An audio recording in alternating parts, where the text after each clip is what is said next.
This is the Borderless Crypto Podcast.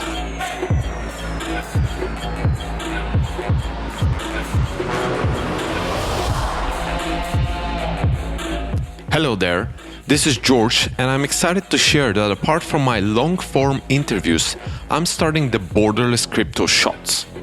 These are select excerpts from my regular talks, which give you a concentrated chunk of information on a specific topic in just 5, 10, or 20 minutes at most. This crypto shot features Clay Collins, the founder and CEO of Nomics. I did a 70-minute interview with Clay in episode 5 of the podcast. In this crypto shot, I have selected some of my favorite highlights from my chat with Clay. This episode covers how exchanges create fake volume out of thin air, what makes Nomics different from other pricing trackers and API providers, why Nomics classifies crypto assets as actively traded, inactive, and of course, dead coins. And we finish off this episode with some valuable insights from Clay on building a successful company. Now it's time to get the podcast started in 3, 2, 1. Clay, you've mentioned that there are 3 levels of crypto market data: high quality, medium quality, and low quality. Can you please explain the difference between those? Probably the highest quality market data is trade data, which means you're getting every single trade that's happening on an exchange. The probably, a little bit worse, but, okay data is candle data. So that's for a given trading pair, what's the open, close, high, and low. And they're minute candles, they're hour candles. They close at these defined boundaries. And then you've got the worst available type of data, which are tickers. And tickers are kind of like 24-hour candles, except they don't close at specified boundaries. They just close whenever. And they give you a ticker is the opening price, the closing price during this 24-hour period, the high and low, and the volume. And what exchanges have found is that you can hide a lot of wash trading and a lot of fake volume inside of a ticker because it's for a 24-hour period. You don't have to provide any data other than 4 to 5 data points. And you don't have to give any kind of fidelity other than like, hey, here's, we have $1 billion in trading volume in 24 hours. So you can just stuff that with fake volume, like almost like you're just like a duck in pate de fourquois. Like you can just shove it in there. Hey there, this is George jumping in from the editing booth. I just wanted to let you know that if you're interested to actually deeply understand the crypto market data and how it works, you should absolutely go and watch Clay's webinar on fake volume, exchange spam, and how the market data underworld actually works. This is by far the best investment you can make in case crypto data quality and trading liquidity are important to you. You can watch the webinar on the website. Here goes the address: webinar.nomics.com. Nomics is spelled with an Nomics.com. Please note, this webinar is completely free, so you won't have to pay anything to watch it. It's just there for you. All right, then I guess a lot of people, as they're listening now, would be thinking, okay, but there's other companies which are doing similar things as well, right? I mean, I'm not sure if they're doing exactly the same, but companies which come to mind as similar type of services like our CoinMarketCap, CryptoCompare, On-Chain FX, probably many other. So how do you compare to those product-wise or customer-wise? There's a consistent way of computing candles across the entire system. Anyway, this is super nerdy data stuff. I hope people are getting something out of it. But so I think differentiator 1, data quality, we're heavily oriented towards raw trade data. Second, I think our methodology for computing prices gets you the most realistic prices possible. And so I think those are 2 points of differentiation. I think a third point of differentiation is just kind of like how we're set up as a business and the product itself, which is an API first company. So all the companies that you mentioned, they're not API focused. Right. And many of them make much of their money, maybe most of their money, by selling CSV files. So you're literally going to like the CSV e-commerce store and like adding a file to your shopping cart and checking it out. And that works well for research purposes and it works well for analysts, but it doesn't work well for fintech developers. It doesn't work well for quant funds. It doesn't work well for high frequency traders. It doesn't work well for the vast majority of the fintech universe. And so I think when it comes to having a squeaky clean API that adheres to modern development practices, that does a lot for you and can integrate nicely with how engineers build software, that's another point of differentiation. And I think we've been rewarded well for that. Like if you Google cryptocurrency API, at least yesterday, it changes around a little bit, but if you Google cryptocurrency API, we're usually first. Clay, I saw that recently Nomics divided all of its listed cryptocurrencies into actively traded, inactive, and dead coins. I've never seen other price trackers or API providers have such a classification. What made you add this? Did customers request it, or did you come up with it? The impetus for this really was that a lot of people, when they went to our homepage, saw the number of tokens that we had listed originally, and they would compare that to the number of tokens listed on sites like CoinMarketCap. And so just a few months ago, we definitely did not have as many tokens listed as CoinMarketCap. And the reason for that is because if a token didn't have any recent trading activity, we couldn't price that asset. But CoinMarketCap was actually listing these assets that didn't have recent trading activity. So their number was higher than ours, and a lot of people would just come to the website, they'd do this superficial glance. CoinMarketCap has more coins than you have less, and therefore, you must be a less comprehensive resource. So what we did was we decided that we would list all the tokens for which we had data, but we wanted to be incredibly upfront about the recency of that data. So actively traded tokens are assets that have trading activity in the last 48 hours, although that's a very, very generous definition of active. Inactive crypto assets are assets that have not had trading activity in the last 48 hours. And then dead coins are assets that, several months have gone by without any kind of trading activity. And by creating these categories, it allows us to list more assets. But I also think it allows us to, in a way, be kind of historians of the space.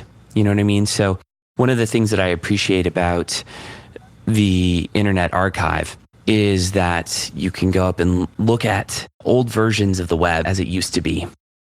And I think that there is definitely going to be a growing graveyard over time of crypto assets that are either, like zombie tokens, where maybe they're still listed on exchanges, but for the most part, volumes are incredibly low and there's not a lot of trading activity. But slowly over time, those zombie coins are going to become dead coins, right? So they kind of go through this life cycle of probably birth would be an ICO or an IEO or some kind of launch event.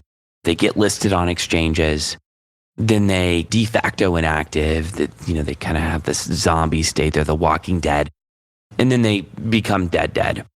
And to the extent that we could, we wanted to document that. And I think people have gotten a lot out of it, and we plan to add more to these sort of categories over time. What are your biggest challenges, or what do you need so you move faster as a company? What are your biggest challenges and bottlenecks, I would say, or the things which could make the most difference for the growth of your business? So it's 100% focus. It's 100% focus. So the reason why the opportunity exists like it does for us, and the reason why we've been stealing customers left and right against the incumbents, is because nobody is doing the boring basics right. And when you think about everything that most people that start a startup love about product, it's, wearing a turtleneck and New Balance shoes and trying to be Steve Jobs and their taste is amazing or whatever. And so much of what we do, it would melt your face off. It's so boring. I mean, it would really bore you to tears. And it's about getting data right. And so I tried to make this discussion interesting, but if we were to have the real conversation, it would just be infinitely boring. And we'd be talking about all kinds of tedious things that most people don't think about until they're absolutely dependent upon data. And then they find themselves wanting to jump out of a window because it's so painful dealing with what they have. So what we've seen is a lot of people, they just keep on adding more stuff to what they're doing. They're like, oh, we're going to add GitHub analytics, and now we're going to add social data, and now we're going to add 20 technical indicators, and then we're going to add a community where people can talk about this stuff, and then we're going to add news, and then we're going to add this thing and that thing and the other thing. And when I see other companies do that, I start feeling happy. This is really great for us. So I like product and I like thinking broadly and I enjoy vision and all that stuff. But for us, this core problem of data quality still remains, it's a challenge in there, and we have so much more work to do. And we have so much further to go that I think we're constantly fighting the urge to add more. And one of my favorite sayings is that most startups die of indigestion rather than starvation. And I think that's true of companies in the space that, we could go really broad or we could go really deep. And I saw on Twitter the other day, there's a guy named Dharmesh Shah, who's one of the founders, I believe still the CTO of HubSpot. And they're a public company. They're worth $4 billion or something. And he tweeted, this was his tweet. It essentially said, your customers don't want you to build new features. They want you to nail the features that they bought your product for in the first place. And I think in most cases, that's really true. So the biggest challenge for us is just always staying true to our product objectives, which is better quality data, transparent methodologies, being a force that encourages the entire space to provide more transparency, nailing the API as a product. That means the docs are good, the endpoints are good, the response times are fast, the error rates are low, and making sure that we have more data than anyone else. So when we first started all of this, it would take us a few weeks to add an exchange. Now we can add an exchange in 10 minutes because we've built systems around this. So for us, it's really about focus and not getting distracted and staying true to why we started. Right. Yeah, this reminds me, by the way, of my first guest, Jamie Finn from Securitize, who said pretty much the same thing, just in different words. I said, you as a company are defined mostly by what you don't do. Right? So because exactly what you said, many companies try to just do everything, and Securitize and you have a very, very clear focus and you refuse to go any other way. So cool. Yeah, I agree with him. I think he's right. Right. I think it's not about Ethereum to Bitcoin. It's about sort of replacing the US dollar as the world's reserve currency. And I hope it's BTC or I hope it's crypto. I hope crypto total market cap exceeds all fiat combined. And I think it will. It's just a matter of time. But what an amazing time we all live in. What a huge opportunity. Everyone going around Bitcoin's 5,000 and then it's 10,000 or whatever. I can't own a whole Bitcoin. Dude, who cares? Just I'm not going to give investment advice here, but we are so in the early stages compared to where it's going to be. This was a Crypto Shot with Clay Collins, the founder of Nomics.com. If you enjoyed this shot, you will absolutely love the whole interview I did with Clay. You can listen to it in episode 5 of the Borderless Crypto podcast. Also, remember that the easiest way to deeply, really understand crypto market data is by watching Clay's webinar. You can find it on webinar.nomics.com. I promise you won't regret it. Before you leave, I want to draw your attention to Nexo, without which this episode wouldn't be possible. If you're like me and you believe the long-term value of crypto will grow, then Nexo might be a useful tool for you. The company allows you to get instant access to cash in 45 fiat currencies without selling your Bitcoin, Ether, or other crypto assets. Now, in case you don't need a cash loan, Nexo can also generate you a passive income, up to 8% per year on your stablecoins, euro, US dollars, or British pounds. What is more, interest is paid on a daily basis, meaning that you can add or withdraw funds to your interest earning account at any time you like. Now, you should know that the level of automation, convenience, and flexibility that Nexo provides are vastly superior to what any other similar service offers. This is the reason why I myself joined the Nexo team. Having said that, none of this is investment advice. I just genuinely believe these services might be useful for you. You can explore more at nexo.io. Thanks for listening to this Crypto Shot. I'll talk to you soon again.